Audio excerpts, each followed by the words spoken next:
মুহতারাম হাজিরিন, কিন্তু আফসোসের বিষয় হলো আজকে যখন বাংলার জমিনে কুরআন নিয়ে কুরুক্তি করলে, রাসূলকে নিয়ে ব্যঙ্গ করলে, কোন মুসলমানের কুলাঙ্গার যদি এই কুরআন নিয়ে কুরুক্তি করে, আমরা মুসলমানরা বসে থাকি না। মুহতারাম হাজিরিন, এই বাংলার ইতিহাস সকলের জানা। শাহজালাল এমনি রহমাতুল্লাহি আলাইহি যখন বাংলার জমিনে পদার্পণ করলেন, বেঈমান গৈর গোবিন্দ বললেন, হে টুপিওয়ালার দল, এই বাংলার জমিন থেকে বেগে যাও। শাহজালাল এমনি রহমাতুল্লাহি আলাইহি বলেছেন, হে বেঈমান গৈর গোবিন্দ, তোমার কাছে বাড়ি বাড়ি অস্ত্র থাকতে পারে, তোমার কাছে বাড়ি বাড়ি সৈন্য থাকতে পারে, কিন্তু আমার কাছে এমন একটা জিনিস আছে যা তোমার 14 পুরুষের কাছেও নেই। সুবহানাল্লাহ। বাতিল যখন নরেন্দ্র মোদী কষায় রূপ ধারণ করে এসেছিল, হক তখন হযরত বাবু নগরী রহমাতুল্লাহি আলাইহি রূপ ধারণ করে এসেছিল। বাতিল যখন খুনি শেখ হাসিনা রূপ ধারণ করে এসেছিল, হক তখন সাইকুল হাদিস ইবনে সাইকুল হাদিস হযরত মামুনুল হক এর রূপ ধারণ করে এসেছিল। সকল বলি আল্লাহু আকবার। মুহতারাম হাজিরিন, 53,000 বর্গ মাইলে যেখানে আমার রাসূলকে নিয়ে কুরুক্তি করা হবে, যেখানে আমার রাসূলকে নিয়ে ব্যঙ্গ করা হবে, টেকনাফ থেকে তেতুলিয়া, রূপসা থেকে পাথুরিয়া, সুন্দরবন থেকে বান্দরবন, যেখানে আমার রাসূলকে নিয়ে কুরুক্তি করা হবে, যেখানে আমার রাসূলকে নিয়ে ব্যঙ্গ করা হবে, হাতে যা কিছু থাকবে তাই নিয়ে ময়দানে উপনীত হব।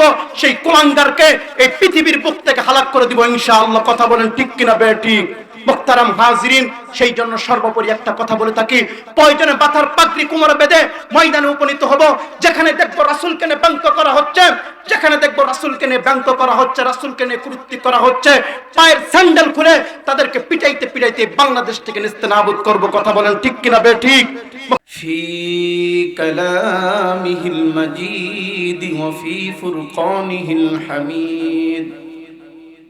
أما بعد فأعوذ بالله من الشيطان الرجيم। জবান খুলে সকলে আমার সাথে পড়ি, বারাকাতু বিসমিল্লাহির রহমানির রহিম। ওয়ামা আরসালনাকা إلا رحمة للعالمين. وقال النبي صلى الله عليه وسلم المرء مع من أحب. رواه البخاري ومسلم. اللهم صل على محمد وعلى آل محمد كما صليت على إبراهيم وعلى آل إبراهيم إنك حميد مجيد. شكرا لك. اللهم بارك على محمد وعلى آل محمد كما باركت على إبراهيم وعلى آل إبراهيم إنك حميد مجيد. وقال صاحب القرآن صلى الله عليه وسلم قرآن के बंधु बनाओ, হাদিস के बनाओ সাথী, সবার আগে বাঁচবে তুমি, বাঁচবে তোমার জাতি। কথা বলেন ঠিক কিনা বেঠিক? কোরআন কে বন্ধু বানাও, হাদিস কে বানাও সাথী, সবার আগে বাঁচবে তুমি, বাঁচবে তোমার জাতি। ছেলে মেয়েকে কোরআন শিখাও, ওহে মুসলমান, জান কবজের সময় তোমার হইবে রে আসান। একটু জিকির করি লা ইলাহা ইল্লাল্লাহ, লা ইলাহা ইল্লাল্লাহ, লা ইলাহা ইল্লাল্লাহ মুহাম্মাদুর রাসূলুল্লাহ। জবান খুলে সকলে পড়ি সাল্লাল্লাহু আলাইহি ওয়াসাল্লাম। রাহি মেরি মস্কন हवाली काबा, बुनी मेरी मदफान दियारी मदीना, बलगल उला बिकमालिही, कशफत तुजा बिजमालिही, हसनत जमीउ खिसालिही, सल्लु अलैहि व आलिही। अमरी मुनीर माज পেয়েছি যে যন্ত্রণা, জানি মুহাম্মদ শাহি মদিনা। সকলে বলি আল্লাহুম্মা আমিন। আলহামদুলিল্লাহ। নাহিয়াল কবলে ইহতারাম মুআজ্জাজ মুকাররম সম্মানিত উলামায়ে কেরাম, আমার সামনে বিশিষ্ট বাংলার দূর দূরান্ত থেকে আশিকিন জাকিরিন মুহিব্বিন মুরব্বিয়ানে ইজম, সম্মানিত মুরব্বি বাবারা ও যুবক ভাইরা, আল্লাহ পাকের দরবারে লাখো কোটি শুকরিয়া যে মহান আল্লাহ রাব্বুল আলামিন ইজ্জত আপনাকে আমাকে দয়া করে মায়া করে 10 মাস 10 সন্তানকে একত্র করে বৈঠামারি উত্তরপাড়া বাইতুল জান্নাত জামে মসজিদের ও মাদ্রাসার উন্নতি কল্পে আমি অদম হাসান জামিলকে কিছু কথা বলার, কিছু কথা শোনার যে মালিক তৌফিক দান করেছেন, সেই মালিক দেওয়া জবান দিয়ে ভক্তি নিয়ে প্রেম বড় ভালোবাসা নিয়ে সকরি কালিমাতুশ শুকর আদায় করে বলছি আলহামদুলিল্লাহ। মুহতারাম হাজিরিন, হাকিমুল উম্মত মুজাদ্দিদ মিল্লাত আশরাফ আলী থানভী রাহমাতুল্লাহ আলাইহি বলেন, বান্দাকে যে জবান দান করা হয়েছে, এই জবান দিয়ে যখন আল্লাহকে ডাক দিয়ে বলে আল্লাহ আপনি বড়, আল্লাহ পাক বলে তুমি বলছো আল্লাহ আমি বড়, যাও আমি আল্লাহ বললাম আমি আল্লাহ বড়, তোমার গুনাহ ছোট, আমি আল্লাহ মাফ করে দেওয়া বড়, যাও আমি মালিক তোমাকে মাফ করে দিলাম। সুবহানাল্লাহ। মুহতারাম হাজিরিন, ভূমিকা লম্বা করার কোনো সময় নেই, সরাসরি আলোচনায় যাব ইনশাআল্লাহ। পাকাত সাহাবী হযরত আবু হুরায়রা রাদিয়াল্লাহু তাআলা আনহু থেকে বর্ণিত, উনি বলেন, عن أبي هريرة رضي الله عنه عن النبي صلى الله عليه وسلم قال ثلاث دعوة مستجابات لا شك فيهن دعوة المظلوم ودعوة المسافر ودعوة الوالد। প্রখ্যাত সাহাবী হযরত আবু হুরায়রা রাদিয়াল্লাহু তাআলা আনহু বলেন, এই মুসলমান, আল্লাহ পাক তিন শ্রেণী মানুষের দোয়া কোনো সময় ফিরিয়ে দেন না। তার মধ্যে এক নম্বর হইল মাজলুমের দোয়া, দুই নম্বর হইল মুসাফিরের দোয়া, তিন নম্বর হইল পিতামাতার দোয়া। মুহতারাম হাজিরিন, রাসূল পাক সাল্লাল্লাহু আলাইহি ওয়াসাল্লামের কাছে আসিয়া এক সাহাবী জিজ্ঞাসা করতেছে, ইয়া রাসূলুল্লাহ, ইয়া হাবিবাল্লাহ, আমার বাবা বৃদ্ধ হয়ে গেছে, আমার বাবা মুরব্বি হইয়া গেছে, আমার বাবা আমাকে বারবার একটা জিনিস প্রশ্ন করে, পয়গম্বর, আমি আমার বাবাকে যদি বলি বাবা এইটা হলো কলম, আমার বাবা বারবার আমাকে জিজ্ঞাসা করে, ও সন্তান এইটা কি? আমি বাবাকে আমার বলি বাবা এটা কলম। ও পয়গম্বর, আমার বাবা আমাকে এই কথাটা বারবার জিজ্ঞাসা করার কারণে আমি আমার বাবার প্রতি রাগান্বিত হইয়া যাই। ও পয়গম্বর, আমি আপনার কাছে ফরিয়াদ জানাইতাছি, আপনি আমার বাবাকে আনবেন, আমার বাবাকে বিচার করবেন, আমার বাবাকে মীমাংসা করে দিবেন, আমার বাবা যেন আমাকে যেন ইনসাল না করে, আমাকে যেন অপমান না করে, আমাকে যেন অপদস্থ না করে। পয়গম্বর আরবি হযরত মুহাম্মদ সাল্লাল্লাহু আলাইহি ওয়াসাল্লাম হযরত বেলালকে ডাক দিয়ে বলে, বেলাল, আর বিলম্ব কইরো না, আর বিলম্ব কইরো না, যাও আমার সাহাবীর পিতাকে ডাক দিয়ে আনো। মুহতারাম হাজিরিন, লম্বা কাহিনী সংক্ষিপ্ত করে দিচ্ছি। পয়গম্বরের কথা শুনিয়া হযরত বেলাল রাদিয়াল্লাহু তাআলা আনহু চলে গেলেন। হযরত বেলাল রাদিয়াল্লাহু তাআলা আনহু যখন চলে গেলেন, সাহাবীকে ডাক দিয়ে বলি, এ সাহাবী, তুমি নাকি তোমার সন্তানকে বারবার একটা জিনিস প্রশ্ন করো, তুমি নাকি তোমার সন্তানকে বারবার ইনসাল্ট করো, তুমি নাকি তোমার সন্তানকে বারবার একটা জিনিস অ্যাভয়েড করো। এই সাহাবী, তুমি তোমার সন্তানকে কেন এই বারবার একটা জিনিস প্রশ্ন করো? সাহাবী চোখের পানি ছেড়ে ডাক দিয়ে বলে, বেলাল ভাই, সত্যি কি আমার সন্তান, সত্যি কি আমার সন্তান কি আল্লাহ রাসূলের দরবারে কি বিচার দিছে?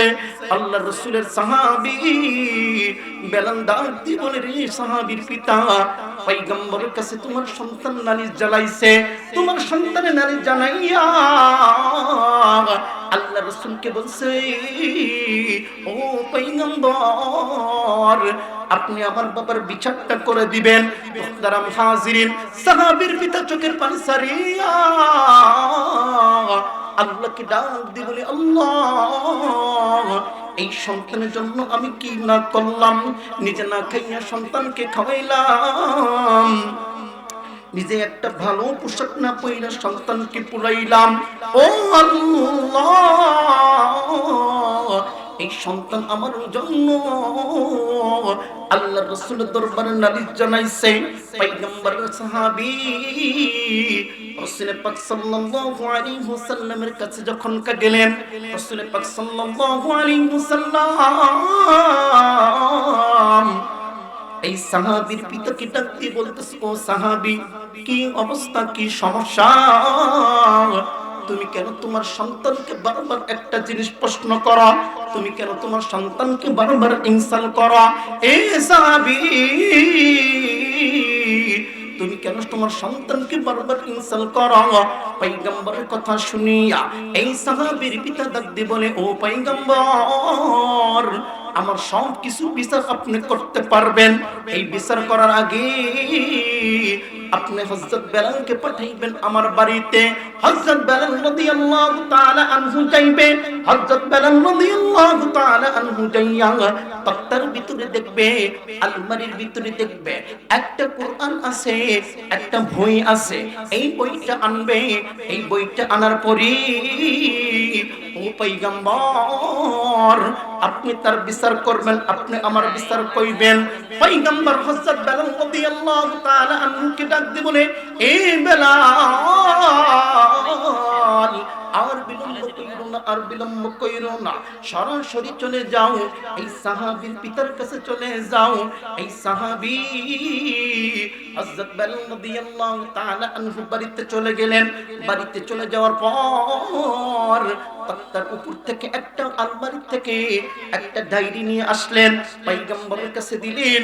পয়গম্বর আরবি হযরত মুহাম্মদ সাল্লাল্লাহু আলাইহি ওয়াসাল্লাম ওই ডায়েরির পাতাটা যখন গুছাই, ডায়েরির পাতাটা যখন খুলে পয়গম্বর আরবি পড়ে আর চোখের পানি ছেড়ে এই মুসলমান মুহাম্মদ সাল্লাল্লাহু আলাইহি ওয়াসাল্লামের চোখে পানি দেখিয়া সাহাবী ডাক দিয়ে বলে, পয়গম্বরের বয়স যখন ছিল 3 বছর, আমার সন্তান তেমন ভালোভাবে কথা বলতে পারতো না, সন্তান ঠিক মতো খানা খাইতে পারতো না, সন্তান নিজের গোসল নিজে ভাবে করতে পারতো না। আমি সন্তানকে একটু বিনোদন দেওয়ার জন্য, সন্তানকে একটু ভালো কিছু দেখাবার জন্য, আল্লাহর প্রকৃতি জিনিসগুলোকে দেখার জন্য এই সন্তানকে লইয়া আমি পাহাড়ের চূড়ায় ঘুরতে গেলাম। পাহাড়ের চূড়ায় ঘুরতে যাইয়া আমি লক্ষ্য করে দেখলাম আমার সন্তান একটা গাছের দিকে তাকাই রইছে। সন্তান আমাকে জিজ্ঞাসা করে, বাবা, ওই যে গাছের ভিতরে একটা পাখি দেখা যায়, ওই পাখির নামটা কি? সন্তানকে আমি বললাম, বাবা, ওই যে আম গাছের ভিতরে একটা পাখি দেখতেছ, এই পাখি অন্য পাখি নয়, এইটা হলো কাক। সন্তান আমাকে আবার জিজ্ঞাসা করলো কিছুক্ষণ পরে, বাবা, এটা কি? সন্তানকে আমি বললাম, বাবা, এটা হইল কাক। সন্তান আমাকে বারবার যখন প্রশ্ন করলো, 10 বার প্রশ্ন করলো, আমি 10 বারই বললাম কাক। আমাকে যখন 20 বার প্রশ্ন করলো, আমি 20 বার বললাম কাক। মুহতারাম হাজিরিন, কিতাবের লেখক লিখেন, পয়গম্বর সাহাবী এইভাবে বলতেছেন, যখন 40 বার জিজ্ঞাসা করছে, এইভাবে যখন 49 বার জিজ্ঞাসা করছে, পয়গম্বর সাহাবী সন্তানের মুখের ভিতরে হাতাইয়া আদর করে বলতেছে, সন্তান, এই আমার বাবা, ওইটা হলো কাক। ও পয়গম্বর, আজকে আমি বৃদ্ধ হয়ে গেছি, সকালে কি খাইছি দুপুরে মনে থাকে না, আর রাতে কি খাইছি বিকালে মনে থাকে না। ও পয়গম্বর, আমার সন্তানকে যদি জিজ্ঞাসা করি, ও বাবা, এটা কি? সন্তান বলে, বাবা, কলম। আমি যখন আবার জিজ্ঞাসা করি, বাবা, এটা কি? সন্তান বলে, বাবা, এটা কলম। আমি যখন 3 বার জিজ্ঞাসা করি, বাবা, এটা কি? সন্তান বলে, বাবা, পাগল হয়ে গেছো নাকি? বারবার কেন একটা জিনিস প্রশ্ন করো? তোমাকে তো বলতেছি কলম। ও পয়গম্বর, আজকে থেকে 25 বছর আগে যখন আমার সন্তান আমাকে বলতো, আমি রাগান্বিত হইতাম না, আমি কাঁদতাম না, বিরক্ত করতাম না। পয়গম্বর আরবি হযরত মুহাম্মদ সাল্লাল্লাহু আলাইহি ওয়াসাল্লামের সাহাবী এইভাবে যখন চোখের পানি ছেড়ে দিয়ে কাঁদতেছে, মুহতারাম হাজিরিন, আমার পয়গম্বর ডাক দিয়ে বলি, সাহাবী, তুই তো নেমুখারাম, তুই তো নালায়েক, তুই তো কুলাঙ্গার, তুই তোর বাবাকে পাইলি, তোর বাবাকে পাওয়ার পরও তুই জান্নাত কামাই করতে পারলি না। এই মুসলমান পয়গম্বর চোখের পানি সারিয়া ডাক দিয়ে বলে, সাহাবী, তুই তো তোর বাবাকে তোর জীবন দশায় পাইছস। আমি যখন ছোট ছিলাম, জন্মের 2 মাস আগেই আমার বাবা ইন্তেকাল করছে। আরে আমার বাবা ইন্তেকাল করছে, বাবার মুখটা আমার চোখে ভাসে না। ও সাহাবী, জন্মের 6 বছর পরে আমার মাও চলে গেছে। মাটি ঘাটে যখন কাজ করতে গেতাম, মাটি যখন খেলতে গেতাম, সকল মানুষের বাবা আয়েশা তার সন্তানকে আদর কইরা মাটি থেকে নিয়ে যাইতো। ও সাহাবী, আমি আমার দাদাকে বলতাম, ও দাদা, সকলের বাবা আসে, সকলের বাবা আয়েশা তার সন্তানগুলোকে নিয়ে যাই, আমার কি বাবা নাই? আমার বাবা তো আয়েশা আমাকে নিয়ে যায় না। পয়গম্বরের চোখের পানি দেখিয়া তার দাদা ডাক দি বলি, মুহাম্মদ, কাঁদো না, কেঁদো না, তোমার বাবা হলাম আমি, তোমার মা হলাম আমি। আল্লাহু আকবার। মুহতারাম হাজিরিন, সেই জন্য তাবলীগের সাথীরা বলে, যদি মানুষ তোমরা হইতে চাও, কোরআনকে মহব্বত করতে চাও, এই কোরআনকে মহব্বত করলে আল্লাহ পাক তোমার ঠিকানা জান্নাতে বানাই দিবে। সুবহানাল্লাহ। ওনারা বলেন, আল্লাহ বড়, আল্লাহ বড়, এক আল্লাহর ইবাদত করো, 3 ফরজে গোসল করো, 4 ফরজে ওযু করো, 5 ওয়াক্ত নামাজ পড়ো, 6 উসুলে বয়ান শোনো, 7 দুজক বয়ান করো, 8 বেহেশত সোনার ঘর। যদি চাও বাঁচতে, সইলা যাও গাছতে, আসার আগে আজরাইল, জলদি যাও কাকরাইল, আর করো না বঙ্গি, জলদি যাও টঙ্গি। মুসলিম আমার নাম, ইসলাম আমার গাড়ি, জান্নাত হবে আমাদের বাড়ি। আল্লাহু আকবার। মুসলমানের আওয়াজ দিয়ে বলি, আল্লাহু আকবার। মুহতারাম হাজিরিন, জানা ঘটনা সংক্ষিপ্ত করে দিচ্ছে। মুহাম্মদ আরবি হযরত মুহাম্মদ সাল্লাল্লাহু আলাইহি ওয়াসাল্লাম এইভাবে যখন চোখের পানি সাইরা দিছে, চোখের পানি সারিয়া ওই সাহাবীকে ডাক দিয়ে বলে, সাহাবী, তুই যদি বেঁচে থাকতে চাস, তুই যদি তোর বাবার সাথে জান্নাত যেতে চাস, তুই তোর বাবাকে দেখে যদি জান্নাত কামাইতে চাস, তাহলে তুই তোর বাবার পায়ে ধরে ক্ষমা চা। কিতাবের লেখক লিখেন, ওই সাহাবী আর বিলম্ব করলেন না, মুসলমান আর বিলম্ব করলেন না। আল্লাহ পাকের রাসূলের কথা শুনিয়া সাহাবী সেই বাবার পায়ে ধরে চাইতেছে, ও বাবা, আমি বুঝি নাই, আমি বুঝি নাই, যখন আমি ছোট্ট ছিলাম আমার মুখে তেমন দাগ ফুটতো না, তুমি বাবা বাবা বইলে আমাকে দাগ ফুটাইছ, আমি ভালো মন্দ কিছু বুঝতাম না, তুমি আমাকে বুঝাইছ, আমি কাককে কাক বলে চিনতাম না, মাছকে মাছ বলে চিনতাম না, গোশতকে গোশত বলে বুঝতাম না।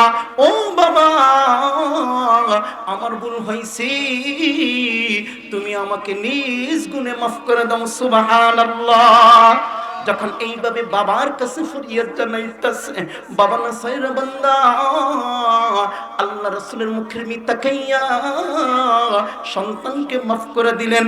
কিতাবের লেখক লিখেন, ওই যে মাফ করার কারণে কিয়ামতের ময়দানে রাসূলকে সাক্ষী রাইখা যে মাফ করলো, আল্লাহ পাকের কিতাবে ভিতরে বলেন ফাদখুলি ফি ইবাদি ওয়াদখুলি ফি জান্নাতি।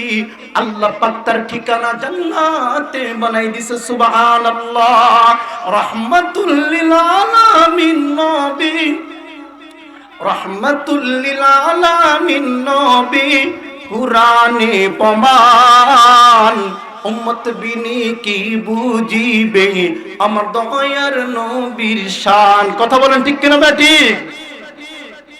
রাহমাতুল লিল আলামিন নবী, কুরআনে প্রমাণ উম্মত বিনি কি বুঝিবে আমার দয়ার নবীর শান। আশিক বিনি কি বুঝিবে আমার দয়ার নবীর শান। আল্লাহু আকবার। মুহতারাম হাজিরিন, একটু বুঝে শুনে থাকলে বলতে পারেন মুসলমান, এই সন্তান দেওয়ার মালিক কে? সন্তান দেওয়ার মালিক কি মসজিদের ইমাম সাহেব? মুহতারাম হাজিরিন, সম্পদ দেওয়ার মালিক কিন্তু একমাত্র আল্লাহ তাআলা।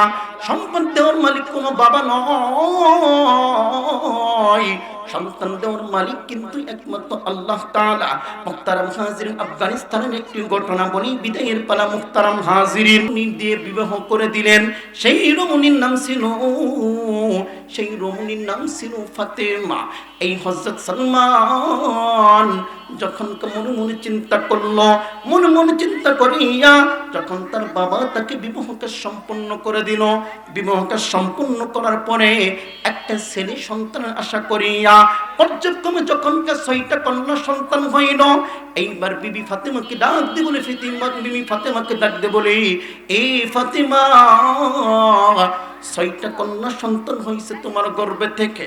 এখন যদি তোমার গর্ভে যদি যে বাচ্চাটা রয়েছে, তোমার গর্ভে যে বাচ্চাটা রয়েছে, এই বাচ্চাটা যদি ছেলে সন্তান না হয়, আমি কিন্তু তোমাকে বাড়ি ছাড়া করব। সালমান ফার্সির কথা শুনিয়া বিবি কান্দে, বিবি কান্দে। রাতের ভিতরে তাহাজ্জুদের ভিতর দাঁড়াইয়া আল্লাহকে ডাক দিয়ে বলে, আল্লাহ,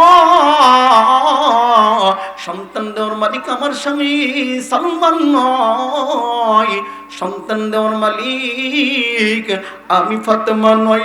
ও দয়ার আল্লাহ, সন্তান দেওয়ার মালিক আল্লাহ আপনি। ও দয়ার আল্লাহ, আমার গর্ভে যে সন্তানটা আছে, এই সন্তান আমার মেয়ে সন্তান দরকার নাই। ও আল্লাহ, আমার গর্ভে যে সন্তানটা আছে, এই সন্তানটা তুমি পুত্র সন্তান দান কইরো। সুবহানাল্লাহ। মুহতারাম হাজিরিন, আজানের পরে বাকি আলোচনা শুনবো ইনশাআল্লাহ। তো কোরআন এমন একটা জিনিস, কোরআনের দিক নির্দেশনাগুলো যে ব্যক্তি চলবে, আল্লাহ পাক বলেন ফাদখুলি ফি ইবাদি ওয়াদখুলি ফি জান্নাতি, তার ঠিকানা জান্নাতে বানিয়ে দিবে। সুবহানাল্লাহ। মুহতারাম হাজিরিন, কিন্তু আফসোসের বিষয় হলো, আজকে যখন বাংলার জমিনে কোরআন নিয়ে কুরুক্তি করলে, রাসূলকে নিয়ে ব্যঙ্গ করলে, কোন মুসলমানের কুলাঙ্গার যদি এই কোরআন নিয়ে কুরুক্তি করে, আমরা মুসলমানরা বসে থাকি না। মুহতারাম হাজিরিন, এই বাংলার ইতিহাস সকলের জানা। শাহজালাল এমনি রহমাতুল্লাহি আলাইহি যখন বাংলার জমিনে পদার্পণ করলেন, বেঈমান গৈর গোবিন্দ বললেন, হে টুপিওয়ালার দল, এই বাংলার জমিন থেকে বেগে যাও। শাহজালাল এমনি রহমাতুল্লাহি আলাইহি বলেছেন, হে বেঈমান গৈর গোবিন্দ, তোমার কাছে বাড়ি বাড়ি অস্ত্র থাকতে পারে, তোমার কাছে বাড়ি বাড়ি সৈন্য থাকতে পারে, কিন্তু আমার কাছে এমন একটা জিনিস আছে যা তোমার 14 পুরুষের কাছেও নাই। সুবহানাল্লাহ।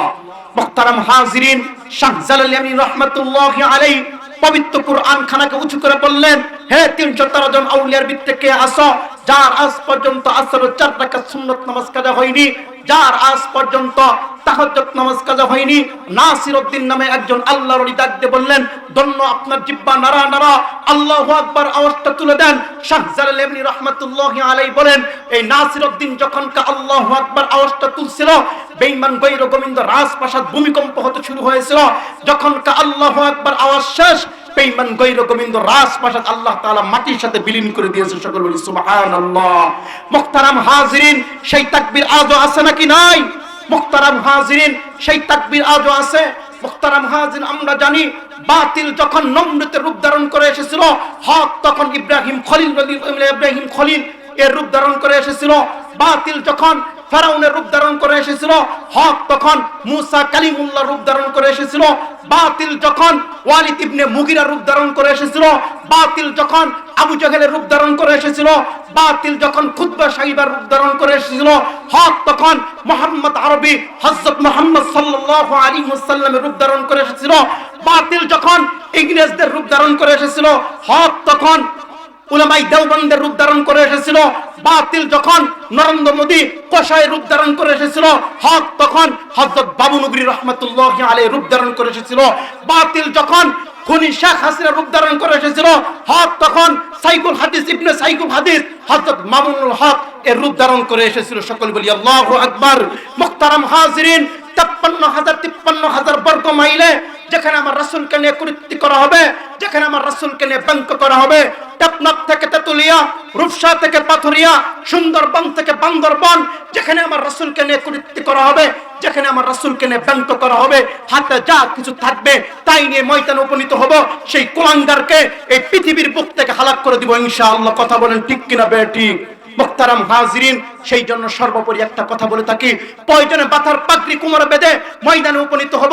যেখানে দেখবো রাসূলকে নিয়ে ব্যঙ্গ করা হচ্ছে, যেখানে দেখবো রাসূলকে নিয়ে ব্যঙ্গ করা হচ্ছে, রাসূলকে নিয়ে কৃত্য করা হচ্ছে, পায়ের স্যান্ডেল খুলে তাদেরকে পিটাইতে পিটাইতে বাংলাদেশ থেকে নিস্তেনাবুদ করব। কথা বলেন ঠিক কিনা বেঠিক? মুহতারাম হাজিরিন, সেই জন্য সর্বোপরি একটা কথা বলি, আমাদেরকে এই মুসলমানদেরকে কোরআনের দিকে চোখ রাখতে হবে। কথা বলেন ঠিক কিনা বেঠিক? মুসলমানকে মানতে হবে কোরআন হাদিসের সীমানা, এই সীমানা লঙ্ঘন করলে জাহান্নামে ঠিকানা। কথা বলেন ঠিক কিনা বেঠিক? মুসলমানকে মানতে হবে কোরআন হাদিসের সীমানা, এই সীমানা লঙ্ঘন করলে জাহান্নামে ঠিকানা।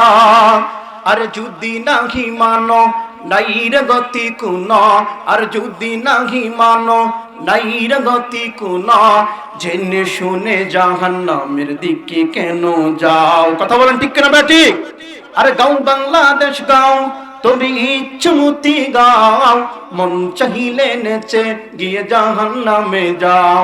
আর গাও বাংলাদেশ গাও, তবে ইচ্ছামতি গাও, মন চাহিলে নেচে গিয়ে জাহান্নামে যাও। যেমন ইচ্ছা তেমন করে মনের সুখে গান গাইবা, মাঝে মধ্যে তেড়ি বেড়ি কমর দুলাই নাচিবা। কথা বলেন ঠিক কিনা বেঠিক? যেমন ইচ্ছা তেমন করে মনের সুখে গান গাইবা, মাঝে মধ্যে তেড়ি বেড়ি কমর দুলাই নাচিবা। আরে ভালো লাগি বুঝি তাই এত নাচানাচি, আরে ভালো লাগি বুঝি তাই এত নাচানাচি, এত কেন নাচানাচি জাহান্নামে যাও। আরে গাও বাংলা